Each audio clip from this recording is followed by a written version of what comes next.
दोस्तों नमस्कार। 5 राज्यों के विधानसभा चुनाव के नतीजे आ चुके हैं और सब कुछ आपके सामने है। उन नतीजों के बारे में आगे विस्तार से चर्चा करूंगा, लेकिन अभी मैं आपको एक तस्वीर दिखाना चाहता हूं और गौर से इस तस्वीर को देखिए। यही है वो तस्वीर। सैकड़ों लोगों की भीड़ खड़ी है। सब अपना दायां हाथ आगे बढ़ाए हुए हैं, नाजी सैल्यूट के कुख्यात स्टाइल में। लेकिन इस तस्वीर में आप देखिए, एक शख्स अपने दोनों हाथ को सीने से लगाए शांत भाव से खड़ा है। सबसे अलग है, सबसे जुदा है।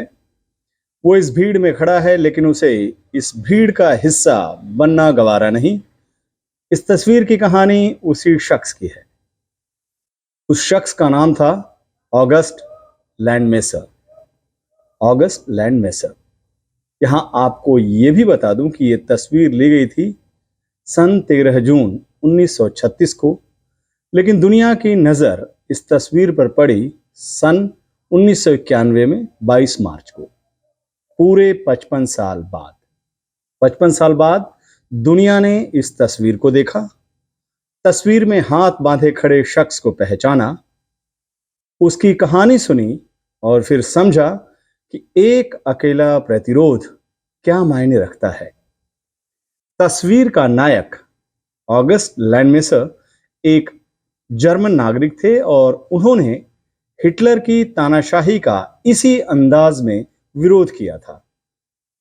एक तरफ सारी भीड़ हिटलर की तानाशाही के आगे बिल्कुल नतमस्तक थी, हाथ उठाकर उसकी नीतियों का उस वक्त समर्थन कर रही थी, लेकिन लैंडमेसर चट्टानी इरादों के साथ शांत भाव से खड़े रहे। इस विरोध की कीमत भी उन्हें चुकानी पड़ी थी। उनकी यहूदी प्रेमिका इरमा जेल में बेटी को जन्म देने के बाद गुम हो गई। खुद लैंडमेसर का आखिरी वक्त में पता नहीं चला और उनकी ये कहानी भी सामने आ पाई उसकी बेटी इरना की बदौलत, जिसने साल 1991 में एक किताब में अपने पिता के साहसिक प्रतिरोध को दुनिया के सामने पेश किया। 22 मार्च 1991 को द टाइम्स ने पहली बार लैंडमेसर का कहानी के साथ इस तस्वीर को प्रकाशित किया और तब दुनिया ने जाना कि जब पूरा जर्मनी हिटलर शाही के रंग में रंगा हुआ था, तब एक शख्स ऐसा भी था जिसने अपना हाथ तानाशाही की सलामी में नहीं उठाया था। इसी तस्वीर ने लोगों को एहसास कराया कि चाहे वक्त जैसा भी हो, एक अकेला आदमी भी उसका विरोध कर सकता है। उसका विरोध वक्त के उस लम्हे में भले ही परवान नहीं चढ़ पाता है, लेकिन वक्त बदलने के साथ उसका वही विरोध मशाल बनकर बदलाव का पथ प्रशस्त करता है। ऑगस्ट लैंडमेसर की ये कहानी और उनके प्रतिरोध यानी विरोध की ये तस्वीर खास तौर पर उन लोगों के लिए है जो 5 राज्यों के विधानसभा चुनाव के नतीजों के बाद थोड़े निराश हैं, थोड़े परेशान हैं और थोड़े हताश भी हैं।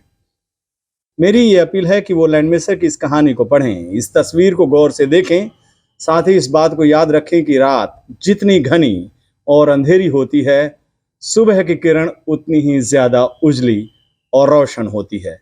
नमस्कार।